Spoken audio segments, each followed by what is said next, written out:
The Yes Scotland campaign has passed another major mile marker in its efforts to establish an independent Scotland. For the first time, it's ahead in the polls. Well, one poll anyway. That poll, published in the Sunday Times, found 51% of responders would vote for independence, while 49% would stay in the United Kingdom, remarkably overturning a 22% lead for the Unionists in the space of a month. The poll's timing is significant too, as it comes just a week and a half before Scotland is set to vote in the referendum that will ultimately make that decision. As the Observer reports, a win for the Yes campaign would represent a stunning turnaround and unleash the biggest constitutional crisis in the Union's 300-year history. But it's worth remembering, those are just the numbers from one poll. And Glasgow newspaper the HERALD pointed to another survey which still had 52% of people in support of staying together. Even those numbers were surprising to many on both sides of the issue, including George Osborne, Britain's top finance minister, who on Sunday promised the UK will give Scotland more powers should it vote no. More tax powers, more spending powers, more plans and powers over the welfare state. The timetable for delivering that will be put into effect the moment there is a no vote. But that promise of more powers sounded all too familiar to Osborne's Scottish counterpart John Swinney,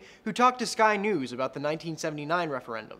When Scotland was advised to vote no to get a better and stronger Scottish Parliament, and what we got was 18 years of Conservative government, and we didn't get a Scottish Parliament for 18 years. Should the country vote no on the referendum, some analysts say it wouldn't necessarily mark the end of the campaign for Scottish independence. The role they would take is then to campaign for the greatest level of further devolution. Some agreement would be reached within the next few years. We would see further devolutions of powers to Scotland. Should the country vote yes on the referendum, it would lead to a process of negotiations after which Scotland would leave the United Kingdom.